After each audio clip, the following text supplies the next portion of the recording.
Assalamualaikum warahmatullahi ta'ala wabarakatuh. Waalaikumsalam warahmatullahi ta'ala wabarakatuh. Saya mau tanya Gus, tentang hakikatnya bid'ah itu apakah yang dimaksud bid'ah? Karena kalau orang Islam itu melakukan bid'ah itu akan masuk neraka, gitu kan? Terus yang kedua, saya mau tanya tentang hakikatnya sholat daim dan bagaimana hukumnya orang yang melakukan sholat daim tapi tidak pernah melakukan sholat secara syariat. Itu saja.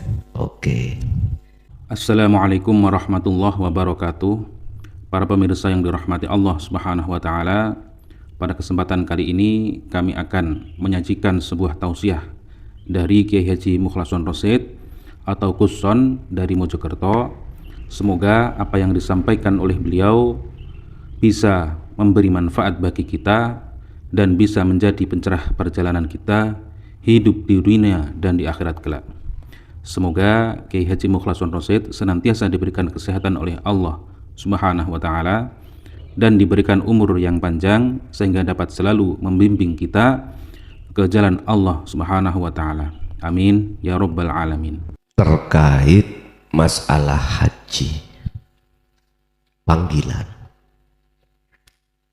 ya ayyuhan nas nasu'budu rabbakumul ladzi khalaqakum.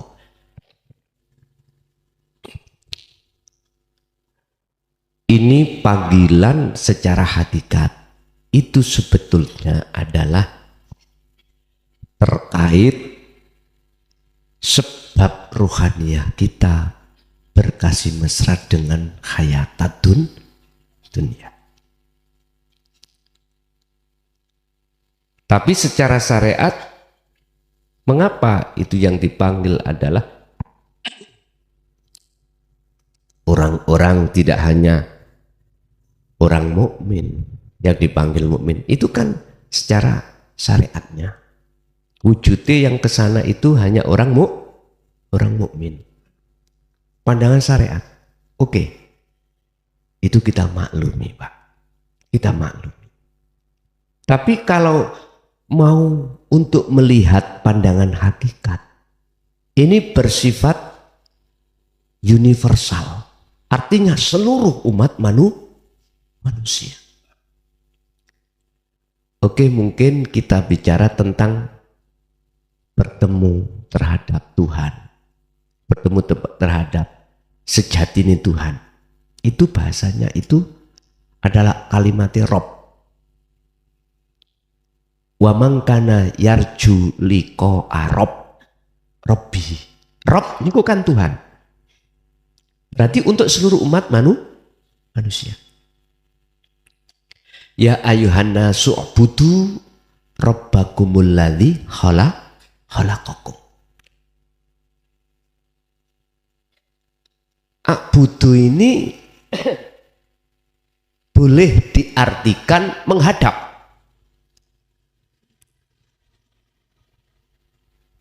Ada yang mengartikan bahasanya menyembah secara syariat berarti sholat. Oke, itu pandangan syariat kita terima. Karena pendidikan syariat seperti itu. Tapi pandangan hakikat, abudu itu menghadap, menemui Allah, menemui Tuhan. Mana yang dimaksud Allah? Kalau di dalam Rob bihi iki kan ai nek tafsir nangane syariat nangane wong Islam kan ai Allah lah gitu dah.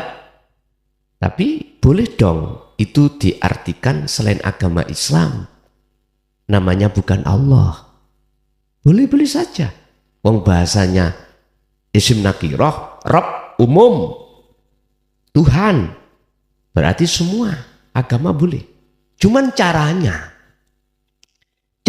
untuk kembali, untuk menghadap dan bertemu kepada yang memanggil kita, caranya umat Islam secara syariat, dohir, dengan selain agama Islam, silakan berbeda.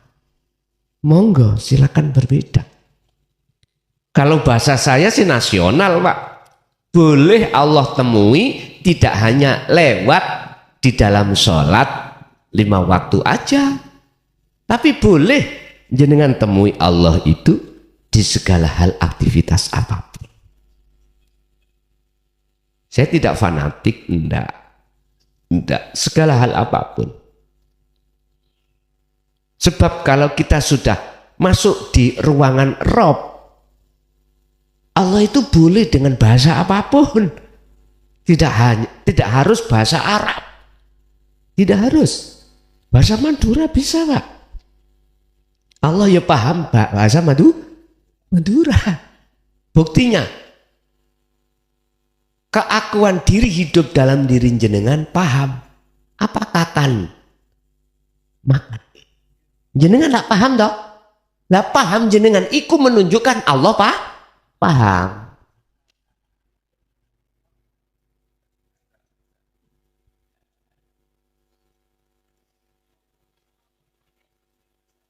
Mengapa di situ Anas untuk haji itu? Haji dalam hal ini saya artikan adalah pertemuan antara yang memanggil dan yang dipanggil. Jenengan dipanggil Allah lewat makan. Oke, bentuknya apa? Lapar. Itu panggilan. Bagi umat siapapun, manusia siapapun, agama apapun, mesti lapar. Berhubung jenengan itu mengerti tentang ilmu untuk mengesahkan Allah. Dalam Islam dikatakan ilmu tauhid. Maka Anda akan bisa bertemu Allah dalam waktu di saat jenengan tandanya bagaimana? Kalau itu bertemu, keakuan diri dalam hati sudah tiada, semua keakuan Allah yang terjadi.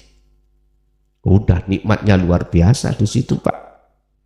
Nikmatnya luar biasa. Gak akan pernah menyalahkan teori orang lain. Pun itu maksudnya ya. Terus yang kedua tentang safar. Apa tadi? Surat Al-Anfal ayat 35 yang di dalamnya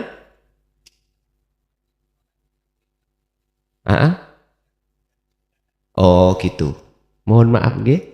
Sekali lagi bukan bermaksud saya adalah menyalahkan saudara-saudara kita yang ada di Makom Am, yang ada di sana. Enggak. Itu memang hukum syariat, memang karakter kita seperti itu. Mengapa dikatakan di situ seperti orang yang bersiul? Karena di dalam diri kita ada sifat munafik. Ada sifat munafik. Apa sih munafik itu? Wa minan nasi may yaqulu amanna billah wa bil yaumil akhir tapi wa mahum bimu'minin. Kita mengucapkan beriman pada Allah secara bilisan. Estu, Pak. Dan hari akhir. Tapi sebenarnya wa mahum bimu'minin, kita itu bukan orang yang dikatakan orang yang beriman. Sehingga dikatakan dalam surat Al-Anfal ayat 3 tadi 35 kita dikatakan bersiul ya, guyon, Pak. Apa maksudnya? Gini, Pak. Ketika kita menghadap Allah yang katanya haji di situ, apa yang ada di dalam isi hati kita adalah surga, pahala. Berarti samawati wal bukan ini wajhatu wajhiyah. Ini menurut pandangan hakikat. Mengapa harus dikatakan? Supaya kita yang berkarakter seperti itu pindah meningkatkan kewajhiyah. Ingat, mungkin di dalam hikam juga dijelaskan tentang golongan al-ubad. Ahli ibadah ada macam 3. Pertama, al-ubad itu ketika melakukan ibadah, termasuk haji, ya, itu biar dipandang orang, dilihat akhirnya jatuhnya biar diwahkan orang. Mohon maaf manggi Pak nggih, mohon maaf. Yang kedua, kita sudah lepas dari yang pertama.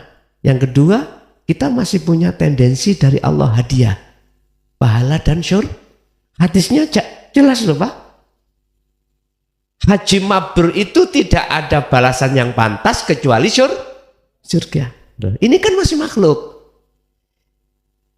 Kata beliau Syekh Ibnu Athaillah, kilahuma madmumun. Itu masih dicaci Allah. Maksudnya jangan begitulah. Naiklah satu tingkat gitu. Naiklah satu tingkat lillahi ta'ala. Hanya karena Allah. Dikatakan karena Allah, apapun yang terjadi di sana, hati jenengan harus ada rasa, harus ada iman, sumbernya hanya dari hidup keakuan diri Allah ini. Gitu Pak. Maka itu tidak bersiul. Jikalau tidak seperti itu, maka laksana kita bersiul karena munafik. Lesan kita mengatakan amantu billah, tapi hati kita imannya tidak pada Allah. Wah, sama pean itu bingung Gus. Udah, kalau bingung taruh aja dulu, santai kita ngopi ya, kita rokokan, nyantai aja. Udah, coba jenengan ingat-ingat bagi jenengan yang belum paham ya, yang belum seiman dengan apa yang kukatakan. Keterangan ini jangan dibuang. Taruh aja di lemari dulu karena kita belum paham. Nanti aku yakin ini sampean butuhkan. Kalau jenengan sudah masuk di pintu keimanan ini, mesti bilang gitu. Bilang gini, oh iya, bener wong gendeng biyen ya gitu. Dulu saya dikatakan orang gila. Loh, kok bisa saya katakan? Iya Pak. Mohon maaf lah. Saya setelah haji 2004, dulu itu masih daftar sekarang langsung bisa berangkat Pak. Kalau sekarang ada permainan ini mohon maaf, saya ngeritik aja. Kasihan saudara-saudara kita yang menunggu berpuluh tahun, terus jebule ada oknum yang menjual haji yang reguler pada haji plus. Mohon maaf ya. Mohon maaf, ini sudah terendus. Kasihan saudara-saudara kita menunggu berpuluh tahun, haknya diambil oleh seorang oknum. Dijual langsung Pak, berangkat, tapi mahal. Kasihan saudara-saudara kita yang menunggu sekarang berapa puluh tahun, 22. Yes, makanya mungkin lewat medsos ini barangkali didengar oleh presiden terpilih. Sekali lagi saya mohon untuk dibantu masyarakat tentang reguler ini ya, karena belum tentu kita menunggu kita menangi Pak ya, kebanyakan sudah mati, belum sampai sudah mati. Tolong untuk diupayakan bagaimana caranya pemerintahan untuk berlaku benar dan menindak oknum-oknum, akhirnya masyarakat ini lekas berangkat. Bapak Ibu, kembali kepada bersiul. Terus bagaimana caranya kita supaya tidak masuk dalam golongan bersiul itu? Mau dan tidak mau, terimalah ajaran para tabi'ina sholihin, guru akhirat kita, yang menerangkan, mengajarkan tentang dinut tauhid ini. Pun hanya itu Pak jawabannya. Kalau ini selama kita tolak, maka selama itu hati kita masih terisi selain Allah. Terus yang ketiga, apa tadi Pak?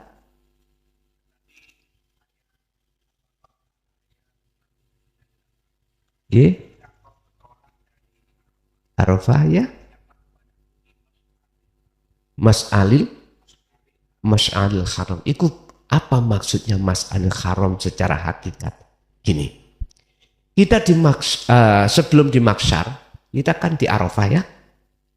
Samen yang sudah pernah haji, di Arafah kan kita wukuf. Itu sebetulnya wukuf itu adalah kita kholwat, Pak. Ya, kita mendiamkan seluruh selain Allah. Ini ada kaitannya dengan ayat faktulu anfusakum. Kita wukuf itu sebetulnya hakikatnya itu kita meredam keakuan makhluk selain Allah dalam diri kita. Sebab munculnya sifat tercela, hasud, riya, takabur itu bersumber dari pengakuan kita, Pak, sebagai makhluk. Makanya harus wukuf. Wukuf kita. Lah, fungsi daripada tujuan wukuf kita itu meredam, melerapkan, menenangkan keakuan kita. Masyaallah yang sudah masuk di dalam diri kita, kita jinakkan. Setelah itu barulah kita akan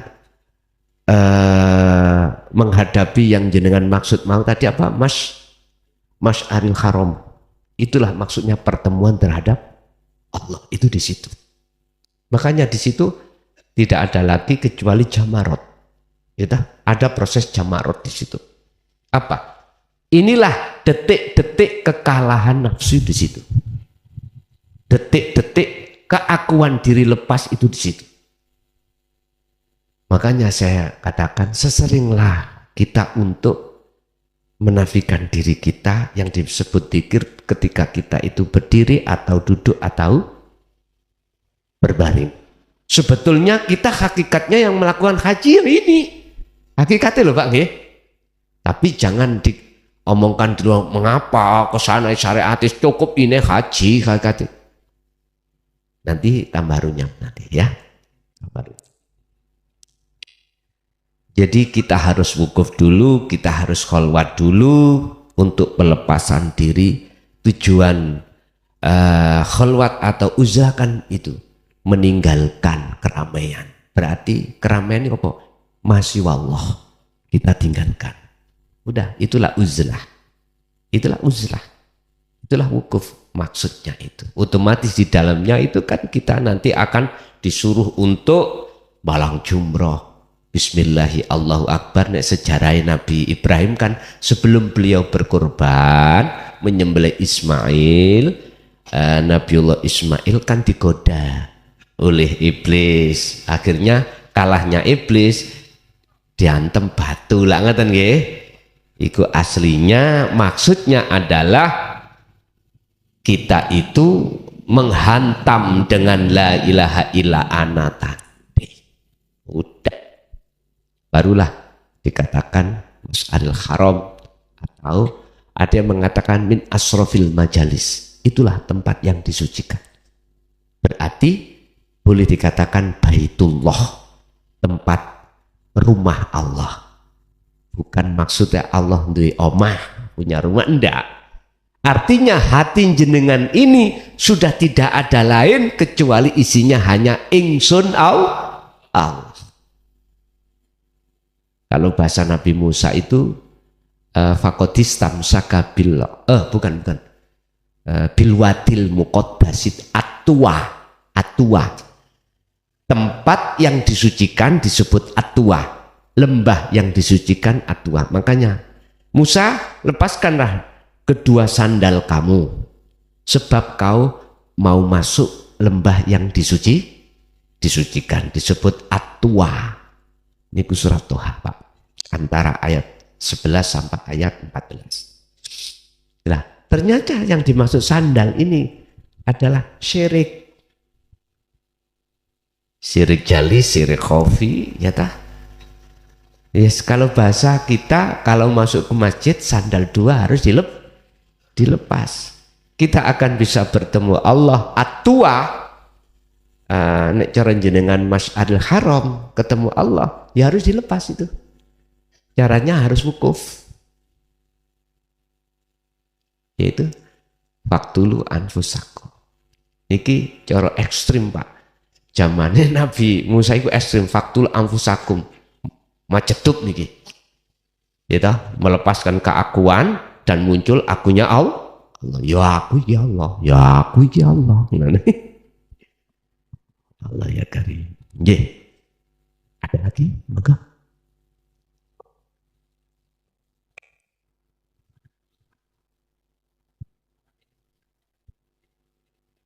Nggih.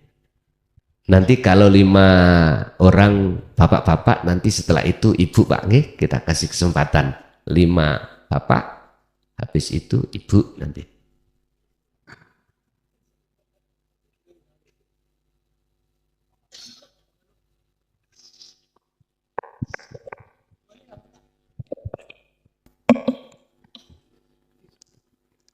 Assalamualaikum warahmatullahi ta'ala wabarakatuh.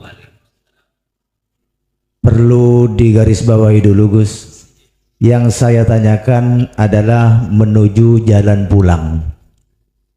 Ini contoh secara jasmani Gus. Saya berangkat dari Situbondo menuju ke Surabaya.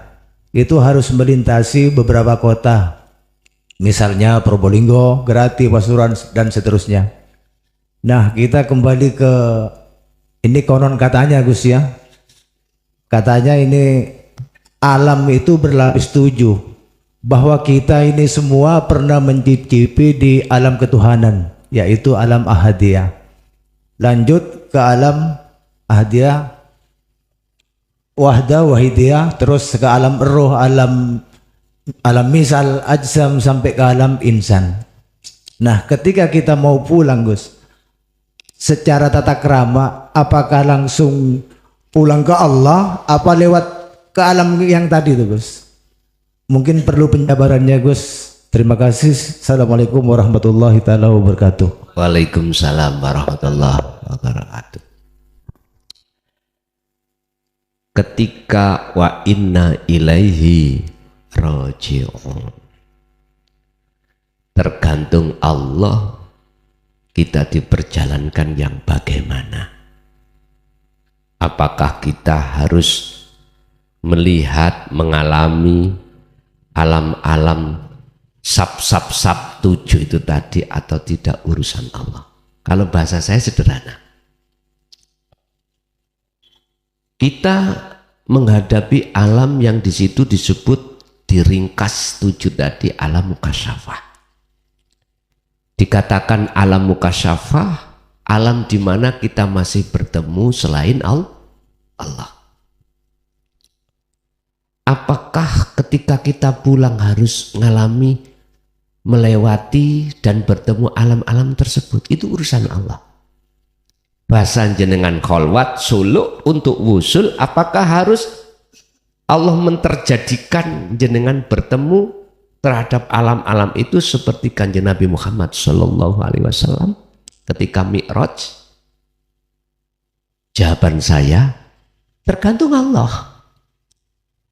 Tergantung. Jenengan andai kata membawa ilmu toyul arti. Toyul arti itu ilmu ngelempit bumi. Siti Bondo sampai Surabaya itu hanya 1 jangkah. Apakah 1 jangkah itu melewati alam-alam itu?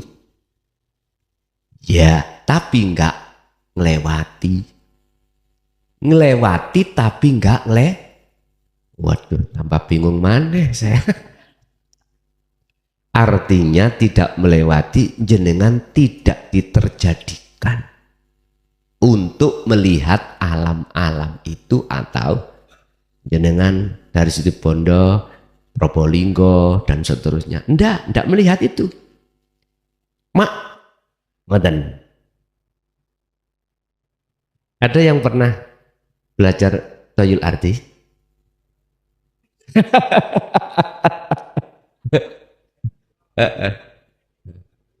Nggih.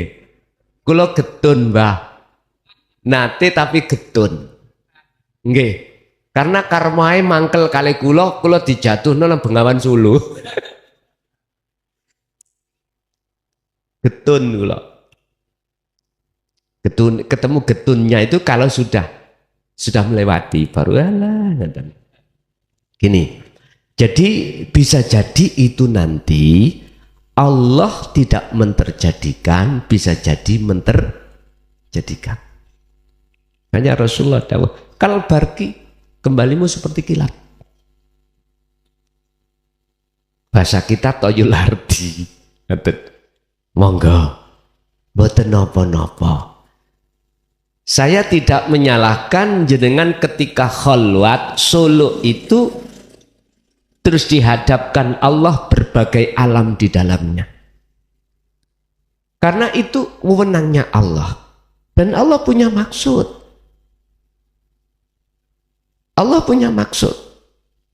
Bukan perkara selamanya alam mukasyafa itu sebagai penghalang. Boten. Terus bagi siapa? Bagi yang tidak penghalang. Bagi jenengan yang mengerti tentang insanul kamil.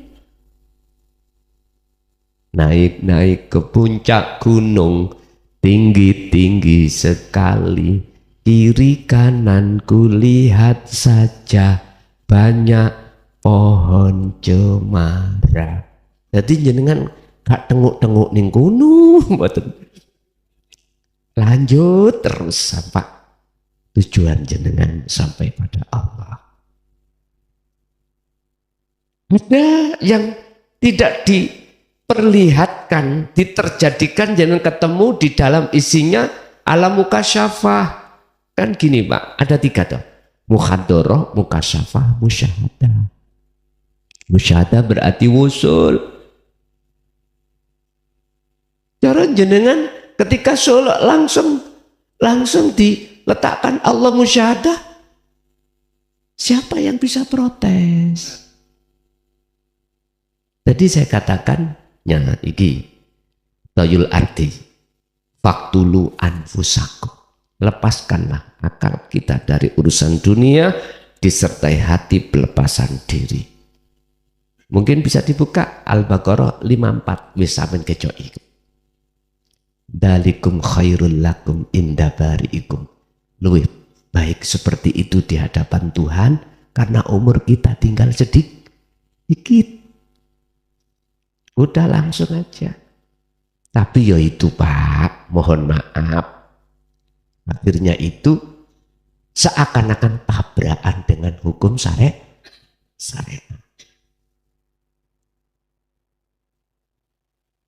Tapi jenengan nanti tidak akan bingung dan tidak akan diperjalankan rohaniyah ini dalam jalannya nafsu, nggak akan. Pasti jenengan akan secara perjalannya itu siratal mustaqim, lurus terus. Urusan orang lain menyalahkan monggo, itu hak orang lain. Sing penting jenengan lekas sampai. Memang biasanya ya harus mengalami alam-alam yang jenengan sebat tadi, yang panjenengan sampaikan tadi, sampai insanul kamil atau makom musyahadah. Tetapi Allah mampu dan Allah juga maksud tersendiri manakala jenengan tidak dilewatkan atau tidak diterjadikan pertemuan di alam mukasyafah. Kita nggak bisa menolak dan tidak bisa kita protes. Bisanya kita itu oke, mengikuti arus saja. Oke. Itu Pak jawaban saya, bisa jadi iya, bisa jadi enggak. Semua itu in aroda syai'an ayyakula lahu kun fayakun. Itu ada yang protes gini Pak. Pasti ada. Iya kalau itu Nabi dan Rasul. Kalau kita umat yang paling jelek, ya nggak mungkin. Ya sudah. Walaupun nggak percaya, kalau Allah mampu menghendaki siapapun, nggak apa-apa nggak percaya. Yang penting pesan saya, ojo nyalahni Allah. Jangan ada tidak percaya, Anda tidak percaya kalau Allah itu mampu segala hal apapun. Sekarang aku tanya, Allah dulu dengan sekarang sama enggak? Kalau enggak sama, nyun sewu, mungkin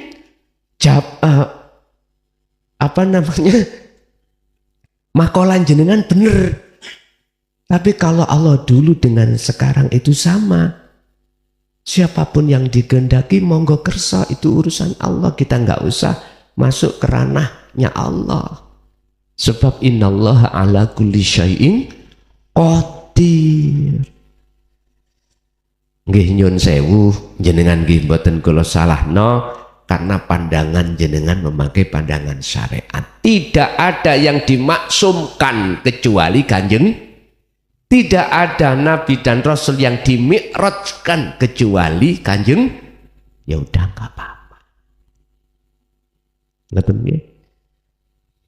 Nggih, wonten melih, monggo.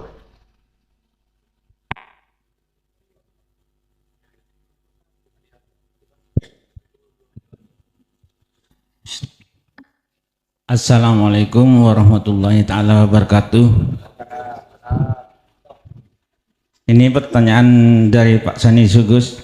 Ya, seperti jalan ke Surabaya juga, tapi ini lain. Jalannya melalui, katanya sampean juga ya, ini yuhabiki ya, Allah berngomong kan gitu kan. Iya, ngomong diri. Terus ikan ndak sekolah, serahkan baju-baju ke Allah, maksud tak gitu. Gus juga yang cerita, saya dengarkan di YouTube itu. Terus ya sekarang tidak diceritakan, ndak apa-apa ini, tapi yang penting ini Gus, mau masuk zona berikutnya, ma'rifatullah dalam rasa, itu yang penting saya. Iya, sudah itu lewat Surabaya, Jakarta sudah lewat ini, melalui jalan-jalan seperti tadi itu dah ya. Assalamualaikum warahmatullahi ta'ala wabarakatuh. Waalaikumsalam warahmatullahi wabarakatuh. Makrifat lewat rasa. Rasa itu apa sih? Iman, ya. Jenengan memang kalau toh pingin sekali lebih cepat sistem kita dari atas turun ke bawah, tidak ke bawah ke caranya betul makrifat lewat rasa. Ini tidak dibutuhkan ilmu-ilmu apapun. Ilmu-ilmu harus pandai baca Quran, nggak usah. Al-hadis, as-sunnah, nggak usah. Harus paham ilmu fikih. Gampangane ngomong, ilmu syariat kita itu walaupun nol putul nih loh, nggak tahu apa-apa, nggak butuh itu. Cukup dalam hati jenengan ada rasa, munculkan rasa dalam diri jenengan bahwasanya hidup dalam diri jenengan itu adalah Allah. Prakteknya bagaimana? Yaitu tadi yang aku katakan. Sesering mungkinlah jenengan itu berdiam diri atau wukuf. Akal lepas, hati lepas keakuan diri makhluk apapun. Akhirnya keakuan Allah dalam diri jenengan mesti akan muncul. Kalau nggak muncul, paksa muncul.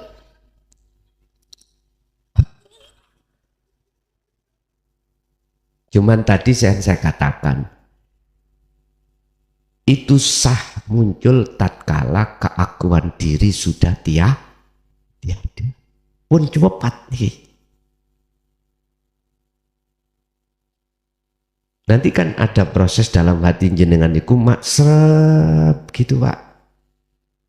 Nanti jenengan dimasukkan alam sing peteng, gak usah jenengan takut. Udah, pun jangan keluar dari situ. Udah, ikuti terus. Nanti mesti padam.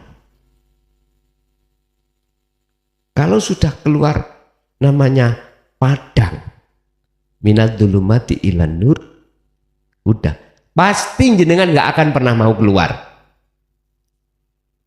Jikalau memang tidak dikeluarkan, akhirnya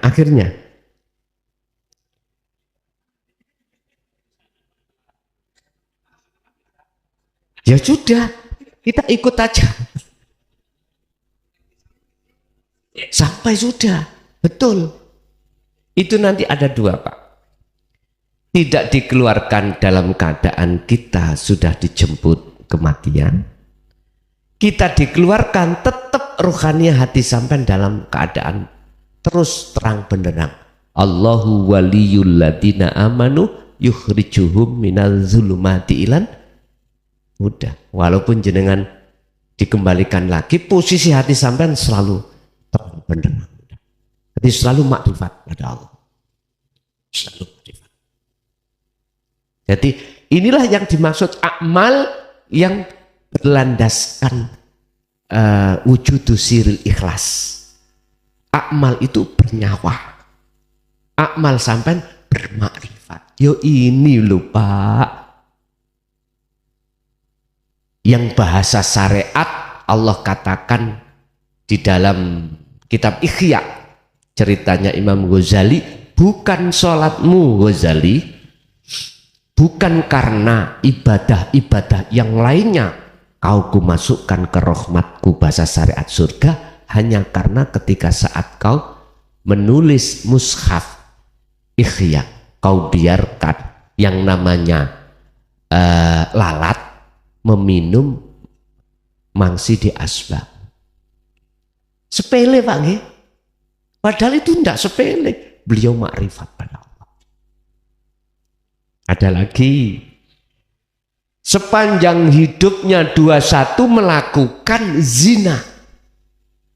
Tapi mengapa? Gara-gara meminumi anjing paus, ghafarallahu laha min dunubiha wa kafir anha sayyiatiha. Ayo, hanya sepele tak?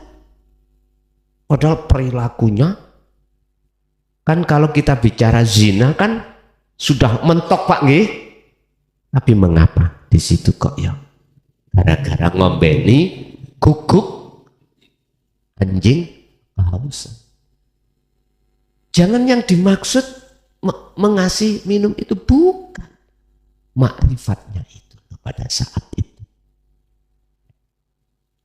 Terus apalagi jenengan iki segala amal itu selalu rasanya ikhlas selalu ada. Wah, luar biasa ini. Bapak Ibu, jadi jenengan yang paling penting jadikan rasa sebagai pijakan jenengan jatuh pada ahad. Caranya yaitu tadi udah. Jenengan ikuti mawon. Udah. Kapanpun dalam keadaan apapun jenengan dilatih. Kalau kita itu duduk karena memang umur kita sudah tua Pak ya. Kadang punggung ini terasa sakit kalau kelamaan ya dah. Udah sambil berbaring aja. Udah. Sambil berbaring, mudah sekali kok. Allah tidak memberatkan. Nantilah jenengan sampai rasakan, nanti terjadi magnes dalam hati jenengan, masuk di dalam alam gelap, ataukah langsung terang, urusannya Allah. Alam gelap berarti alam mukasyafah, alam terang berarti musyahadah, urusannya Allah. Udah disuruh nikmati gelap dulu, monggo, langsung terang di monggo, sing penting jangan takut, udah aja. Ada lagi? Kasih Bapak dulu. Nggih, monggo Bapak-bapak dulu.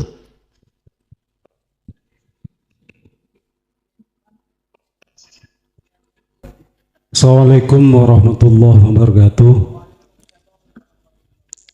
Saya pernah mendengar di majelis taklim, Gus, sebuah pengajian yang mana disebutkan bahwa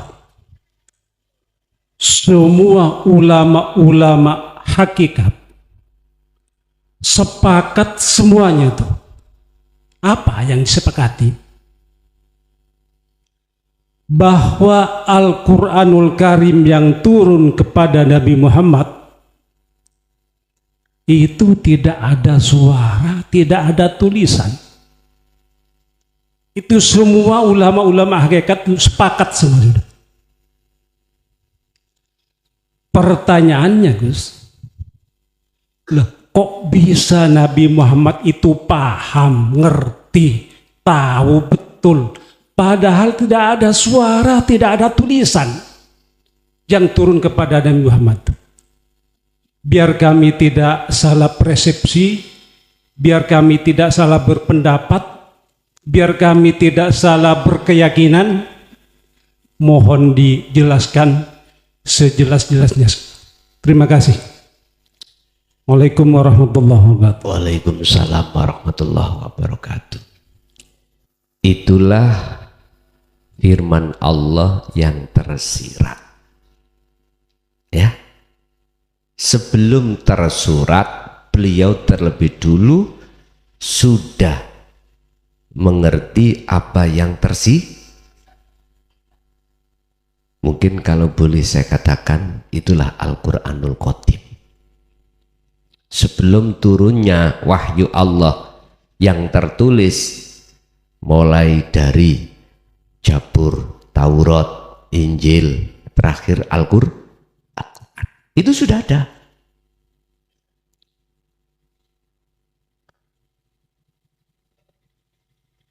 Dan seluruh jenengan arwah itu ngalami. Seluruh arwah pada diri kita semuanya itu ngalami.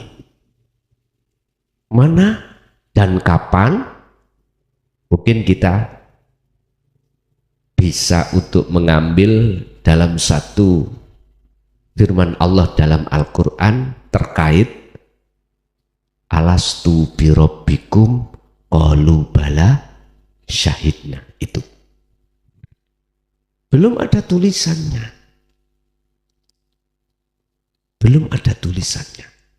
Itu dialog langsung jenengan dengan Allah.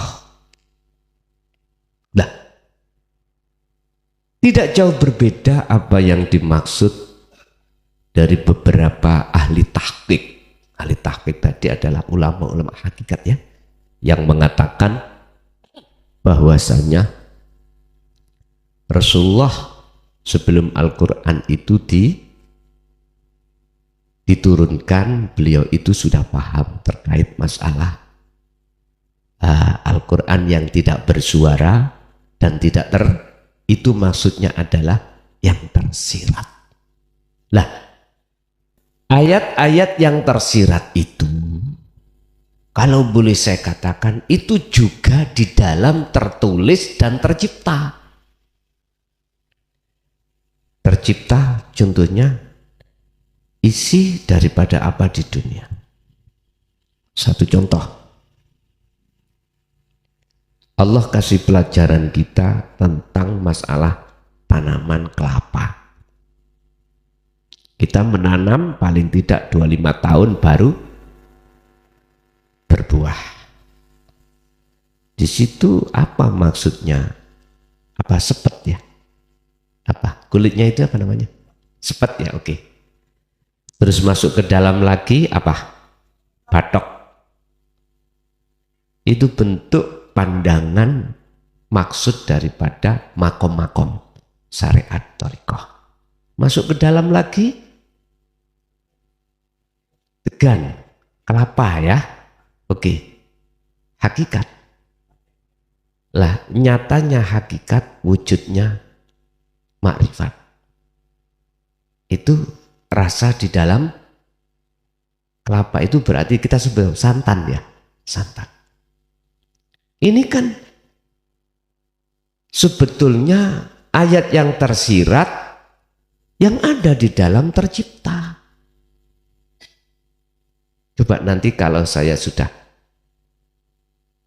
membahas isi semua daripada Al-Qur'anul Qadim di dalam Al-Qur'anul Karim, entah kapan, mesti geger nanti. Pasti geger. Contoh, tak buka mulai awal surat Al-Fatihah ya. Bismillah, dengan menyebut nama Allah Ar-Rahman Ar-Rahim. Setiap huruf ini akan mengandung makna tersendiri. Apa ba, apa sin, apa mim, digandeng jadi satu menjadi isim, nama. Apakah nama yang dimaksud yang punya sifat Ar-Rahman Ar-Rahim? Bukan. Mungkin sedikit aja. Jadi bahasa saya tidak bismillah, cara makna tersirat bidatillah. Ya wujudnya Allah itu berupa Ar-Rahman dan Ar-Rahim. Geger enggak kira-kira? Sedikit aja. Ini masih hanya beberapa kalimat aja. Hanya satu ayat. Apalagi kalau nanti kalau sampai masuk pada ayat yang di dalam kisah no apapun. Tapi tetap itu nanti tetap bebas.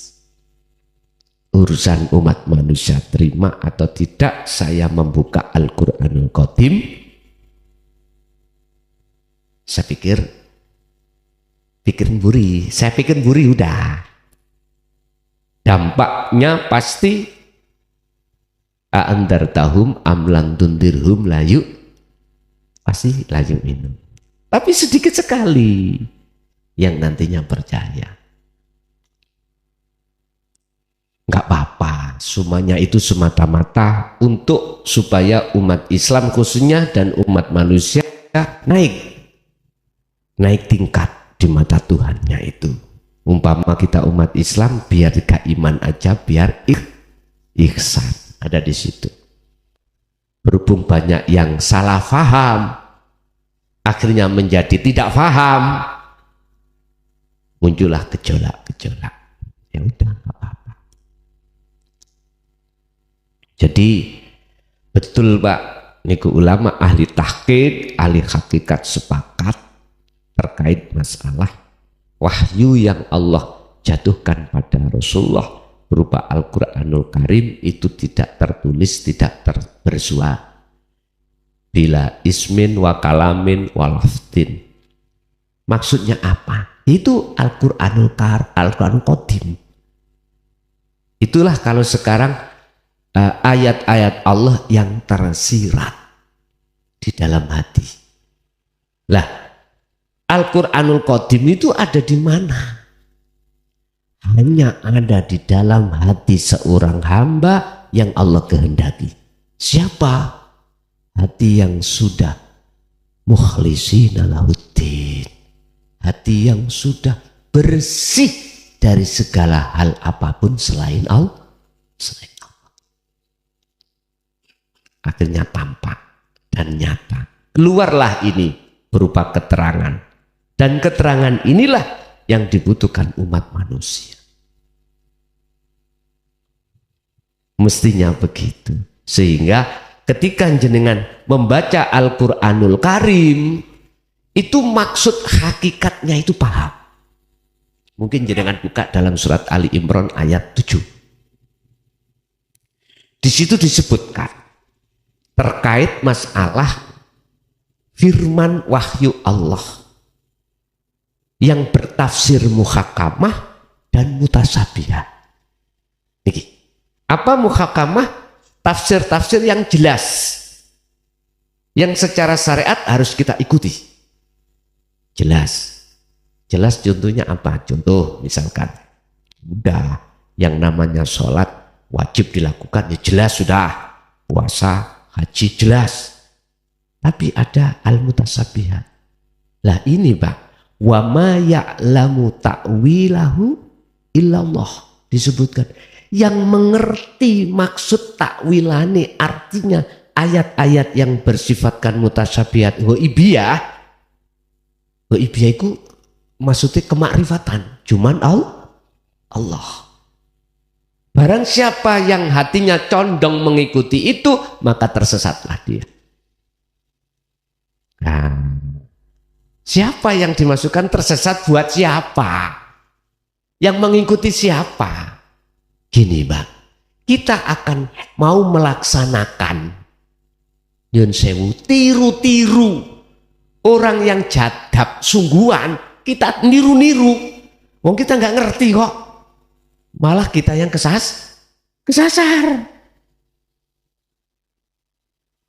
Jadi kalau ada di situ sudah nggak niru-niru, nggak boleh.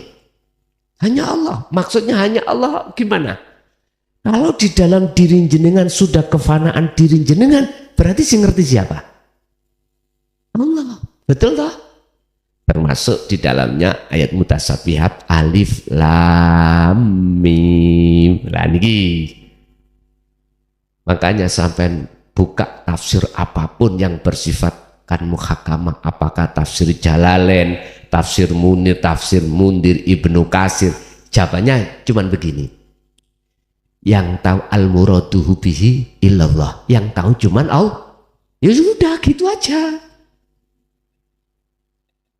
Memang ini mutasabihat, yang tahu cuman Allah. Makanya lepaslah keakuan diri jenengan, baru nyoto Al-Quranul Qadimnya. Oke.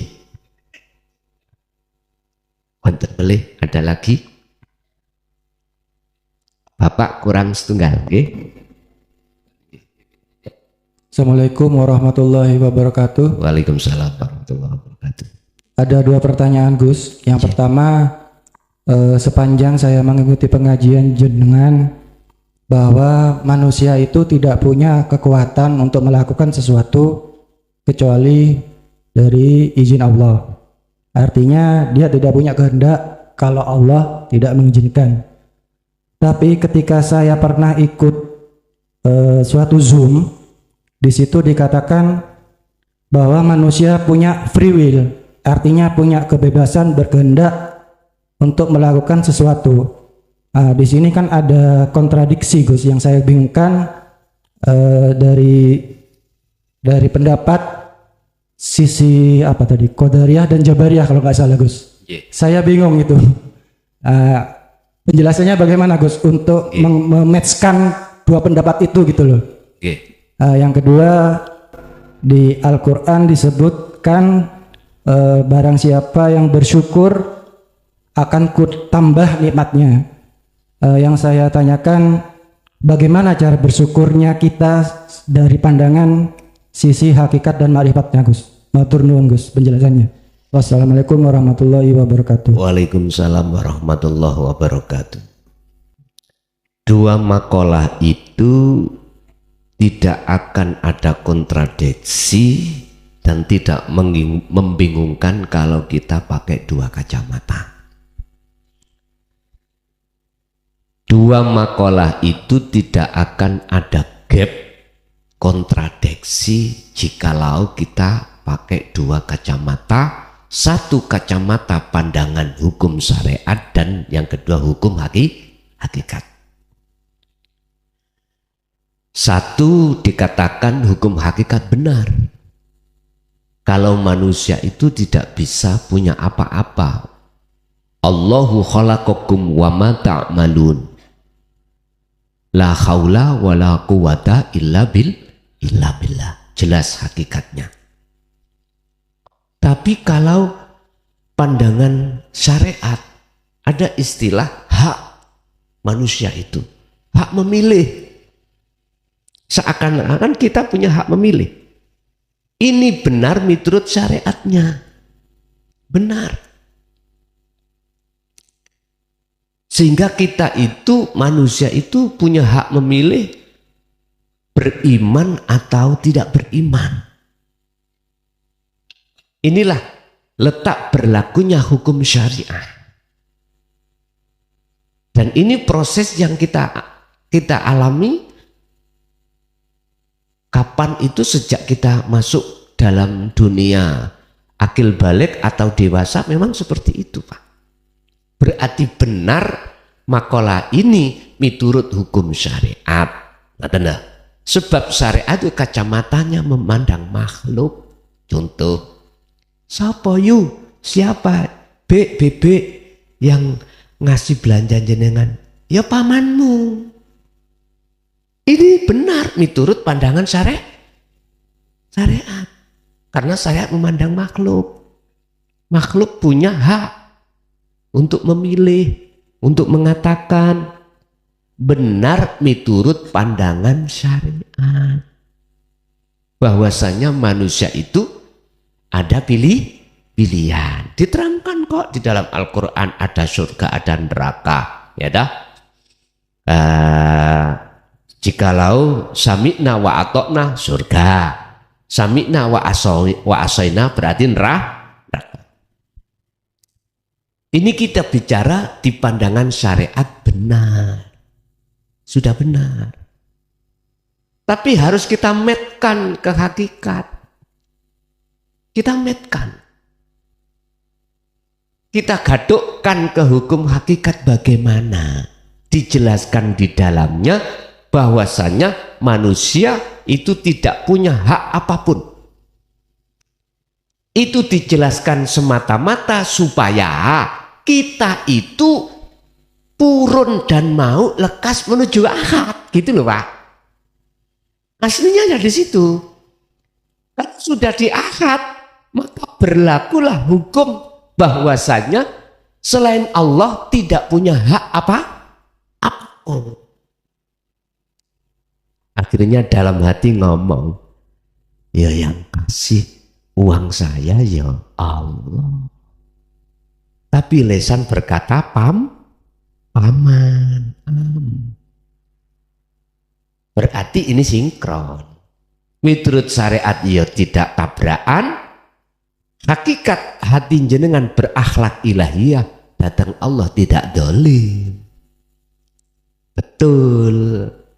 Lah bisanya sinkron itu di situ.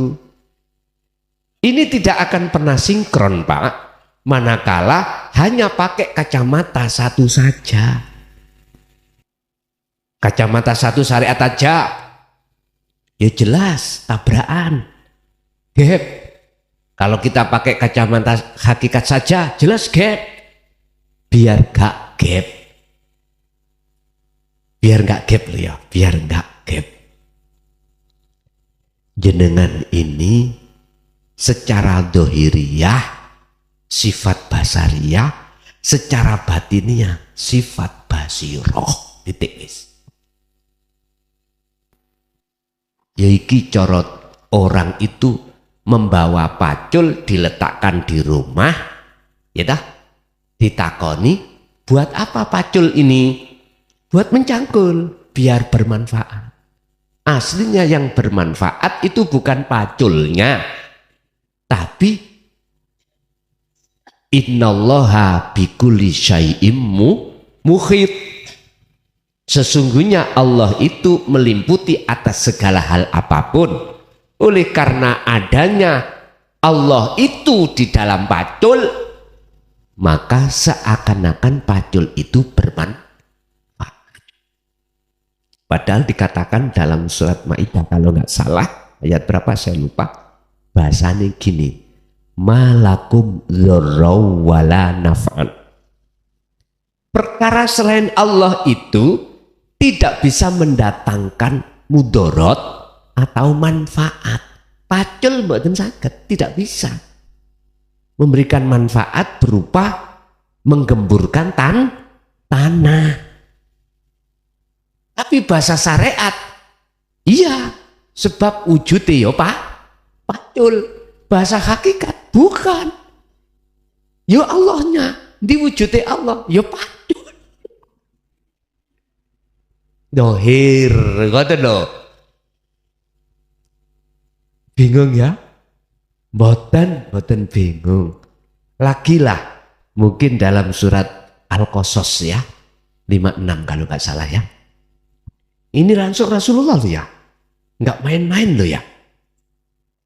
Innaka la tahdi man ahbabta walakinallaha yahdi man yasha.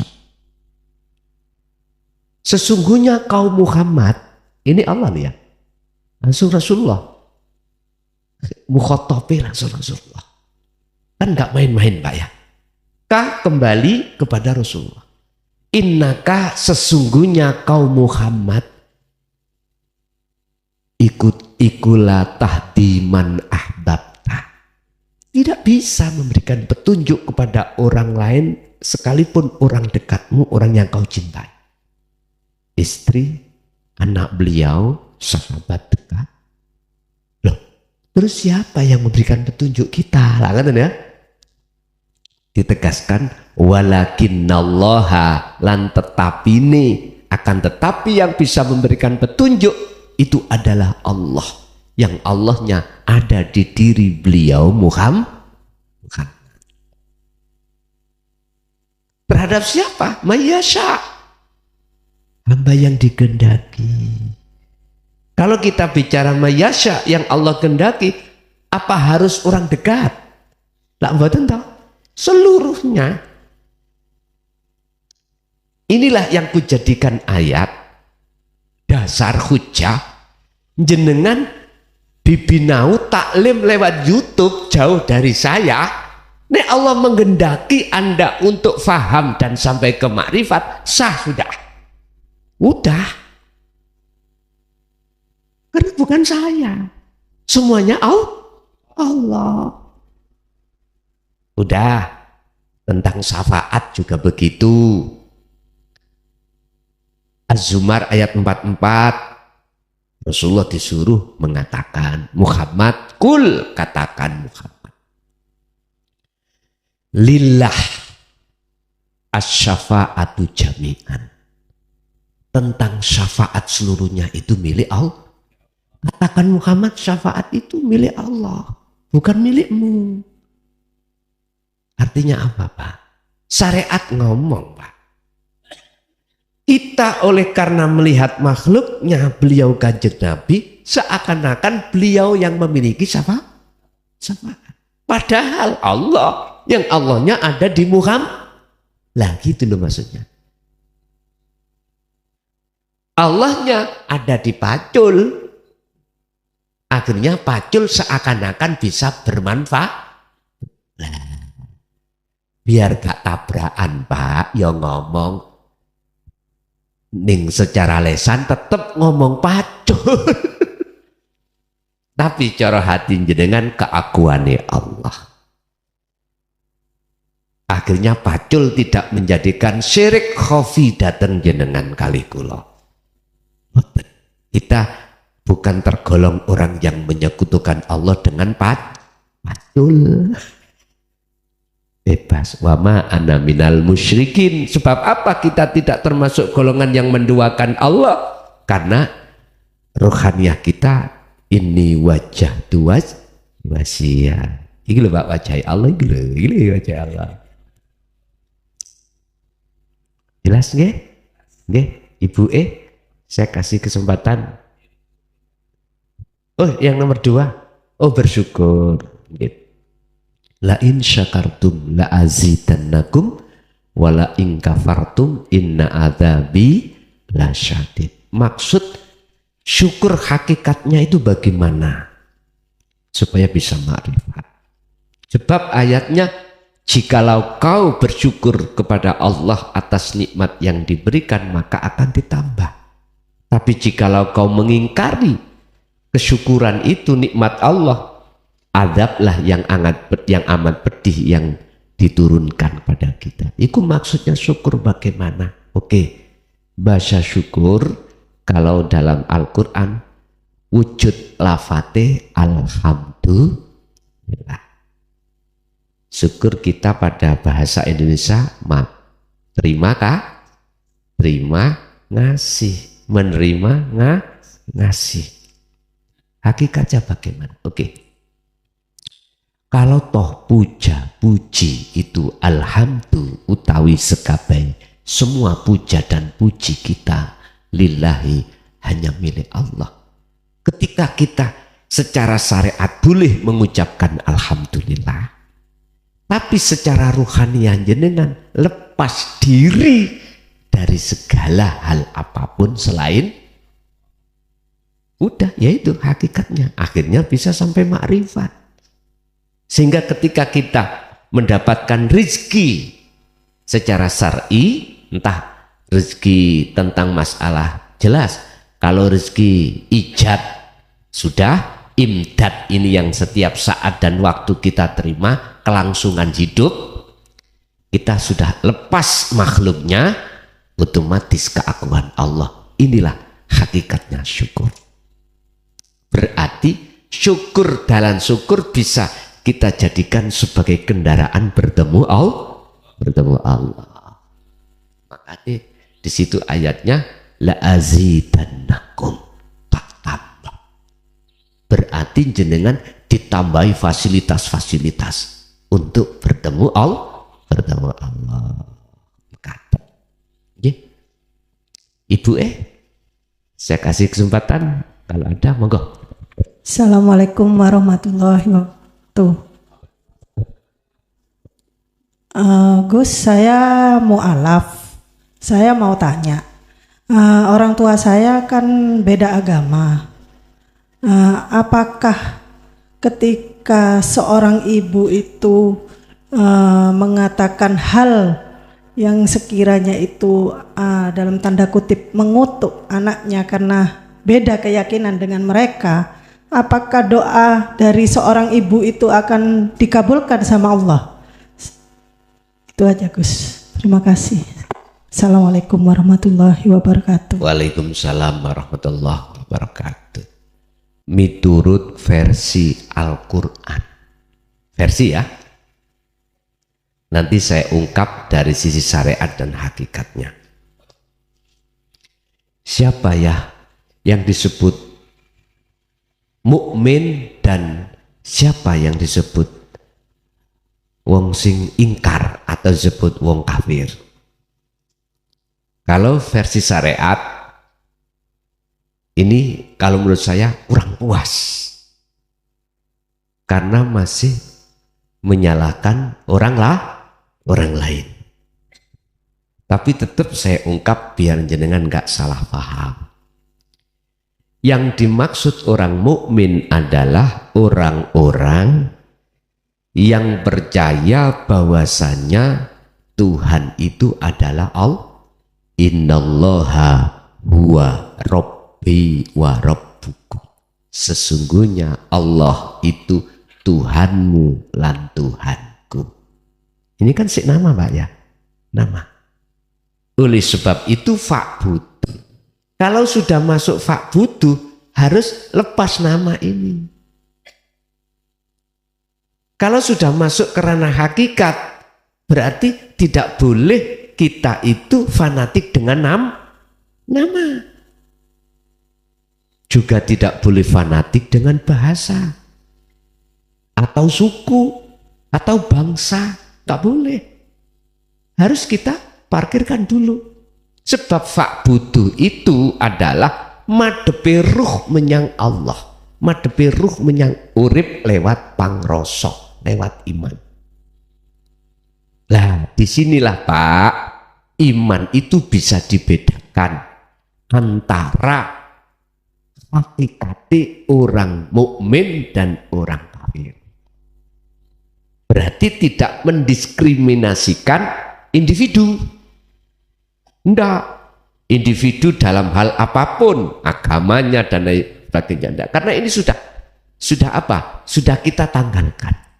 Kita bicara, akhirnya bicara fa'budu itu Tuhan. Tuhan. Siapakah orang yang bertuhan itu? Ya tergantung. Kita dari pandangan syariat atau hakikat. Kalau itu tadi pandangan syariat adalah orang-orang yang tidak percaya tentang apa ajaran dan isi dalam Al-Quran terkait masalah Allah. Kalau di sini maka kutukan orang tua itu tidak akan berpengaruh apapun. Mungkin dilihat dalam keterangan birrul walidain ya. Wajib anak itu bagusi terhadap orang tua sepanjang tidak keluar dari ajaran agama. Contoh, jenengan misalkan disuruh untuk tinggalkan nyun sewu ya, iki dalam pandangan syariat Quran ya, disuruh untuk tidak masuk di dalam pengajaran agama Islam. Nek miturut ayat itu sampean wajib untuk menentang. Intinya kalau kita itu dilarang untuk menyembah Allah dengan bentuk menjaga sholatnya, zakat, puasa, haji dan lain sebagainya.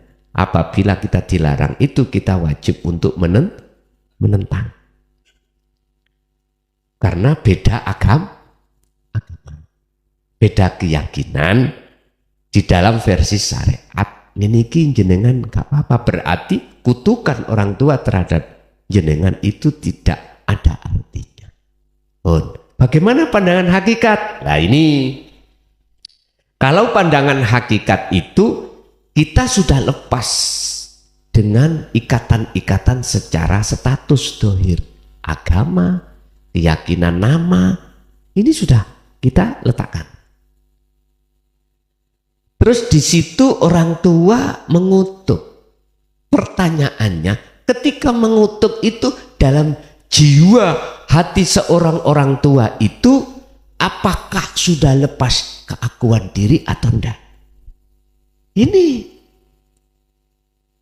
aku yakin tidak lepas. Karena belum mengerti tentang pengajaran ketuhanan. Pertanyaannya gini, mohon maaf nih, ini sifatnya adalah sharing ya. Saya terhadap saudara saya yang memegang selain Al-Quran, apakah Alkitab atau lainnya. Pertanyaan gini, apakah di dalam ajaran agama saudara saya yang di luar Islam itu mengajarkan ketuhanan enggak? Artinya ketuhanan itu ilmu pengesakan untuk mengesahkan Tuhan enggak? Ada enggak pengajarannya? Ini pertanyaan gak usah dijawab secara umum. Mana tanda-tanda pengajaran ketuhanan? Adalah mengajak mendidik hati jenengan untuk tidak bersukaria hati ini terhadap selain hidup. Wes intinya di situ. Adakah pengajaran di dalam kitab-kitab panjenengan itu untuk tinggalkan selain daripada hidup itu? Kalau tidak, mohon maaf, berarti ini bertolak belakang dengan firman-firman Tuhan yang dijamin keasliannya dari Zabur, Taurat, Injil. Sebab dijelaskan di dalam Al-Quran dengan sejelas-jelasnya. Al-Quran datang untuk menyempurnakan.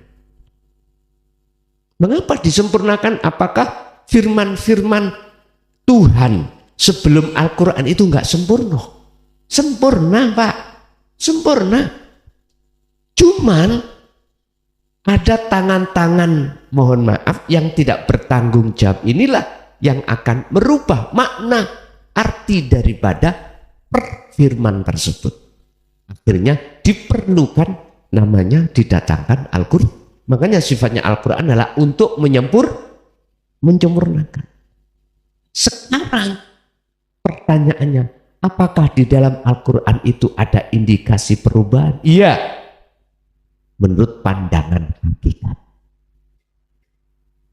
Contoh, mengapa kau membaca Bismillah kok nama?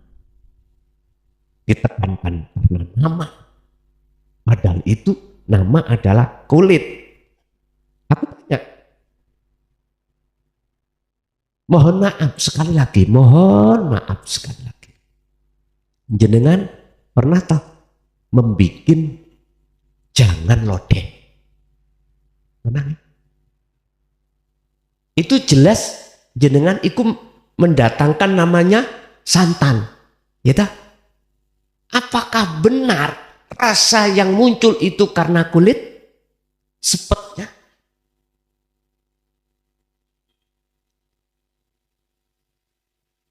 Si bingung. Mengapa kita beriman terhadap kulit?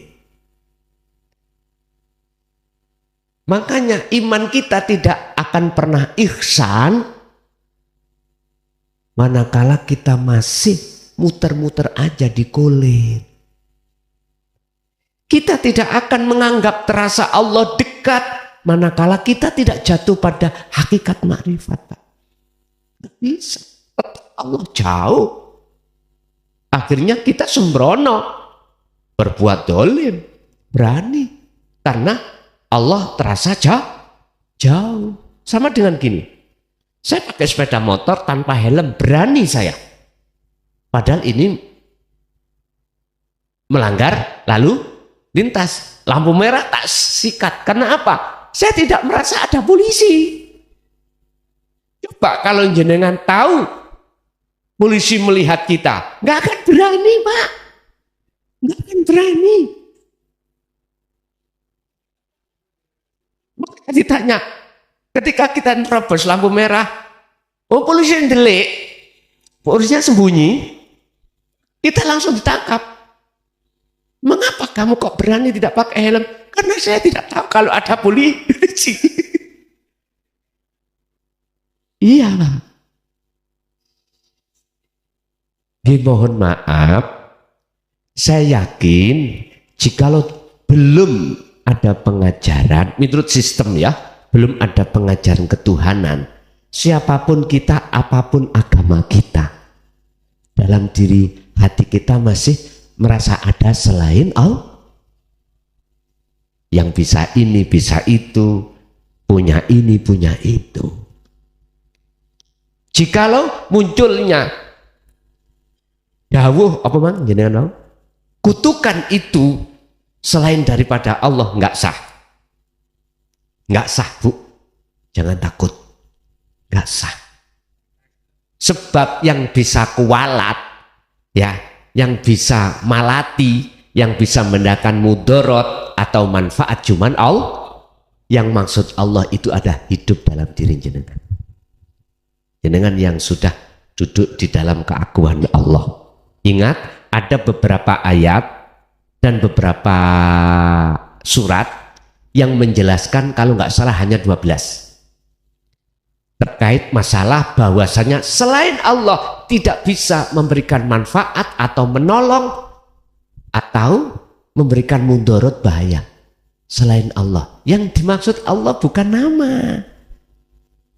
Itulah subhanalladzi, dat yang maha suci yang memperjalankan Anda di tengah malam. Asrobi'atihi lailan. Berarti urip hidup yang bukan sifat itu yang tidak bisa kami sebut. Mungkin umpama saya nekat, ya ini. Mohon maaf, singkat paham, silahkan bingung dulu. Oke. Tapi jangan dibuang keterangan ini, simpanlah dalam almari, sebab nanti jenengan akan sampai pada ini jenengan, oh iya, gitu loh ya. Nggih, Ibu, jadi tidak akan ada imbas apapun tatkala itu munculnya selain dari Allah. Oke. Ada lagi ibunya dulu, barangkali ada.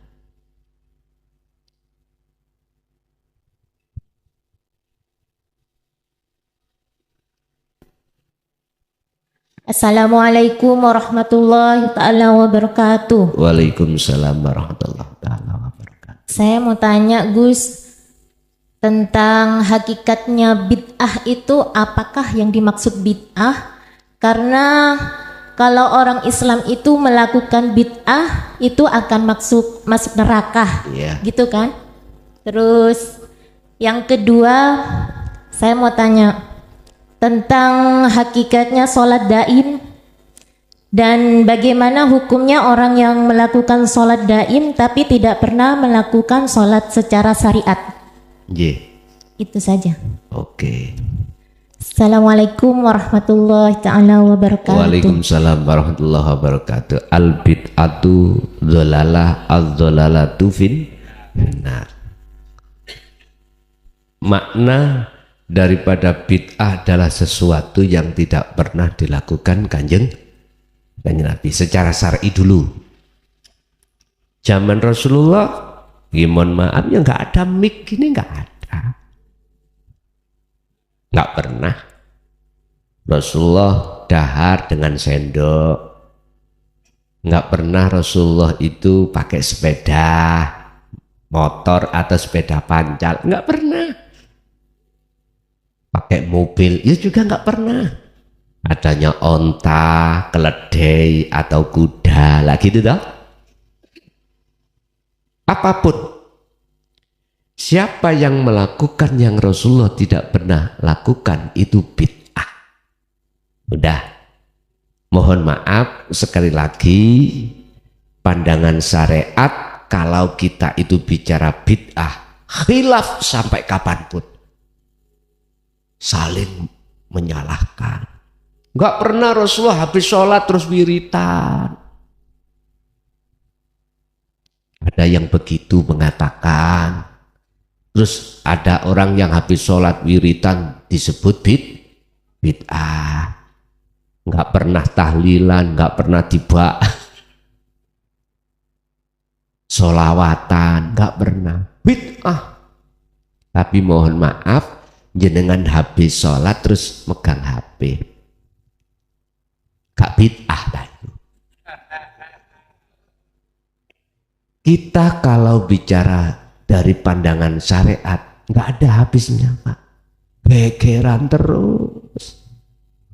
Akhirnya bermusuhan terus. Coba mandang hakikat.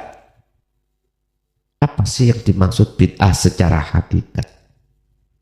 Udah, saya berangkat dari satu hadis yang mengatakan shollu kama ra'aitumuni usolli. Intinya gini Pak, pada zaman Rasulullah syariatnya dengan sekarang nggak sama. Dalam hal perilaku dohir, syariat lah perilaku dohir ini toh. Zaman Rasulullah syariatnya kalau Rasulullah kemana-mana pakai onta. Sekarang apalagi Indonesia masa pakai unta? Haji pakai unta. Nggak bisa, zamannya beda Pak. Kita pakai pesawat, kita pakai mobil, kita pakai kapal. Jangan dipersoalkan. Rasulullah dahar dengan 3 jari. Jenengan pakai sendok. Dan jangan dipersoalkan. Yang Rasulullah tidak pernah lakukan itu gini.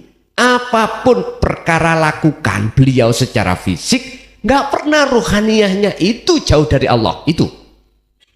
Berarti kalau kita melakukan sesuatu, hati kita lalai pada Allah, itulah hakikatnya udah.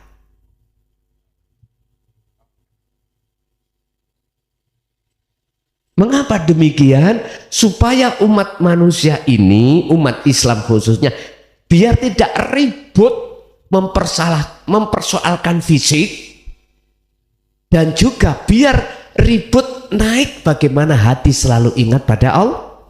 Itu maksudnya. Makanya shollu kama ra'aitumuni usolli. Sholatlah kau seperti apa kau melihat aku pada waktu sholat bagaimana.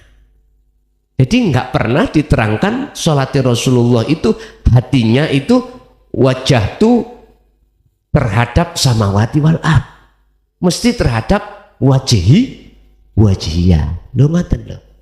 Satu. Nomor 2 sholat daim. Sholat daim itu apa? Sholat yang dilakukan ruhaniyah. Hafidu ala sholawah wa sholatil wusta. Ya ini sholat daim ini. Urusan jasmani itu aktivitas apapun, ruhaniyah bila mana wajhiyah berarti iku salat daim, salat hakikat. Pertanyaannya, apakah orang yang melakukan salat daim aja terus tidak melakukan salat syariat bagaimana? Menurut saya nggak berani menyalahkan. Saya tidak berani menyalahkan.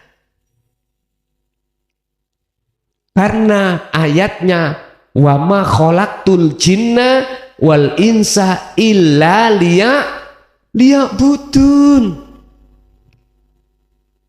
Saya memandang dari sisi hakikat, saya tidak berani menyalahkan, Pak.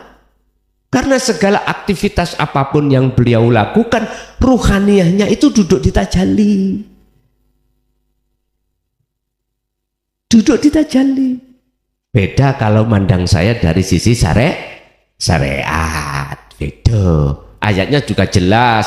Al-Baqarah 238. Hafidu jagalah ala sholawah ing atasi ay al maktubah, yang disebut sholat 5 waktu.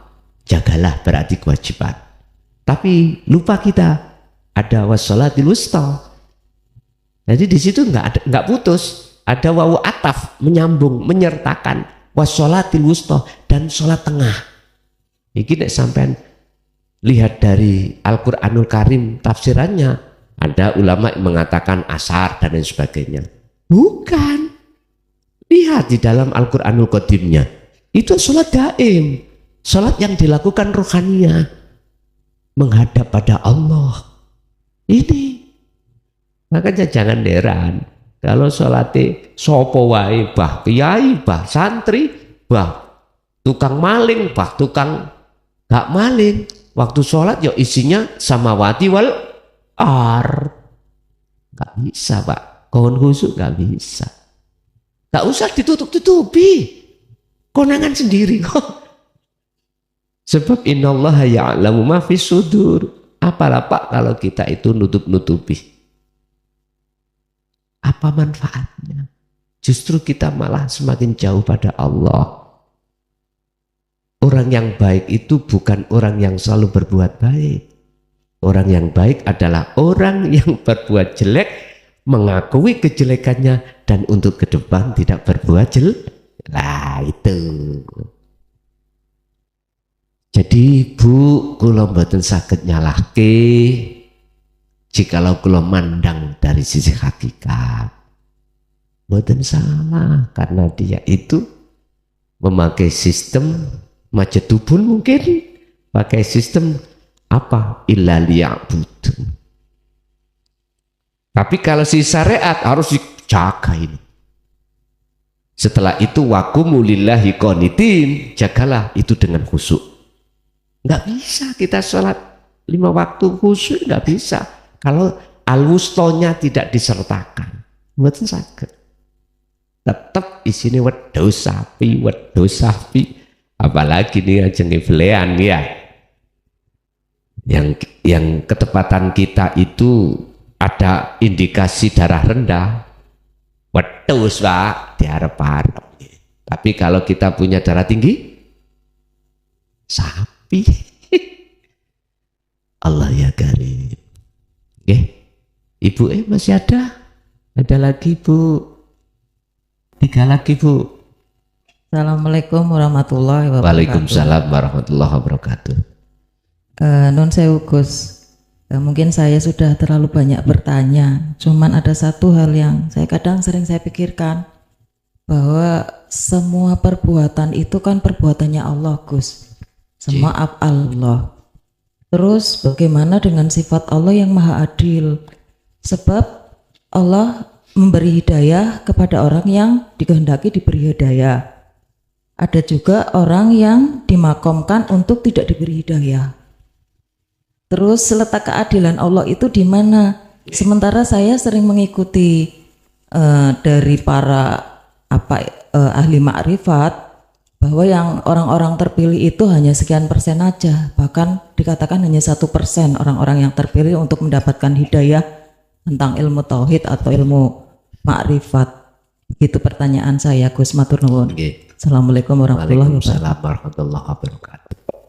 Sebelum kita masuk dalam ayat penetapan hukum Gusti Allah itu, kita harus mengurai dulu asbabun nuzul. Mengapa kita kok hilang rasa haus? Mengapa kita harus minum? Asbabun nuzulnya karena kita itu haus. Akhirnya kita minum. Tapi kalau kita tidak minum, maka tetap kita haus. Asbabun nuzulnya. Makanya ada sami'na wa ata'na wa sami'na wa asoyna. Inilah yang ku maksud tadi, seakan-akan manusia punya hak. Punya hak. Menurut proses syariat, seakan-akan kita punya hak. Tapi jikalau jenengan lekas langsung masuk melewati proses, artinya ke akad, semua wayang baik, wayang jelek maupun wayang bagus masuknya satu kotak.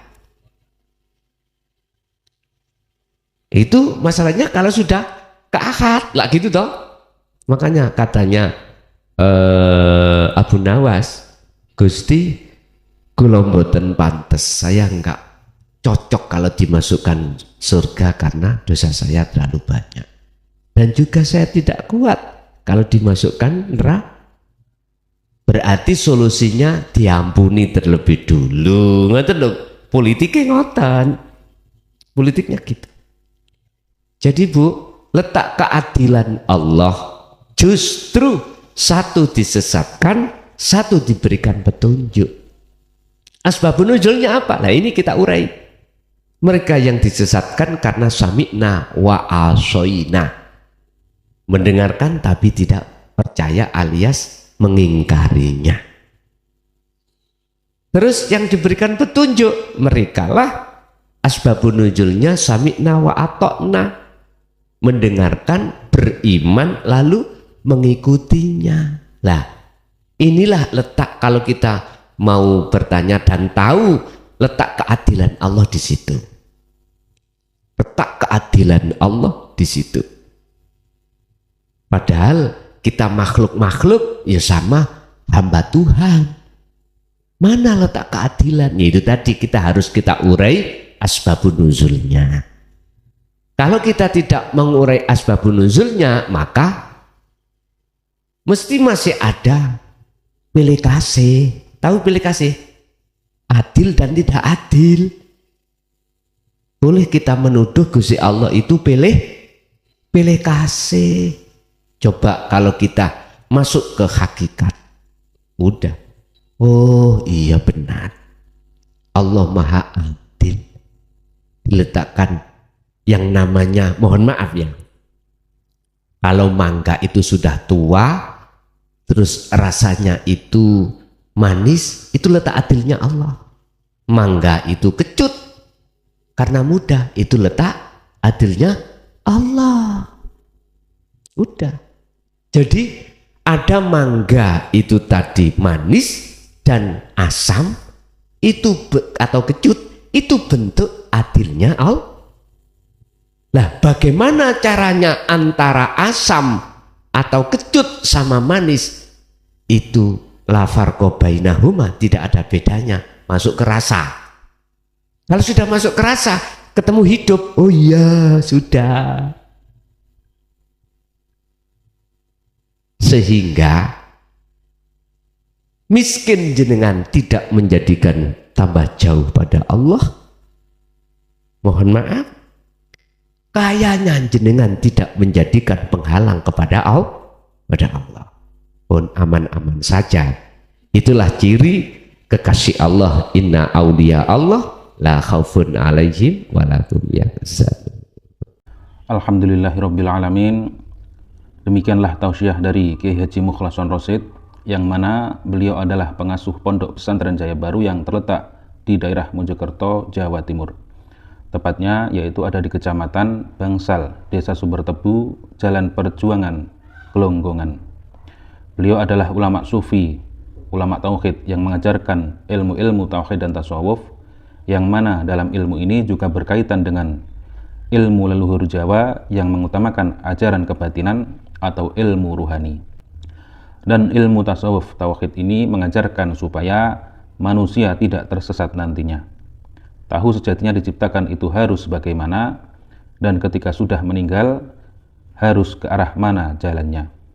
Semoga apa yang disampaikan oleh beliau Al-Mukarram Kiai Haji Mukhlason Rosyid benar-benar bisa memberi penerangan bagi kita yang buta akan pengetahuan dan gelapnya perjalanan untuk menempuh ke jalan Allah Subhanahu wa taala. Demikian, semoga bermanfaat. Wa'afu minkum. Wassalamualaikum warahmatullahi wabarakatuh.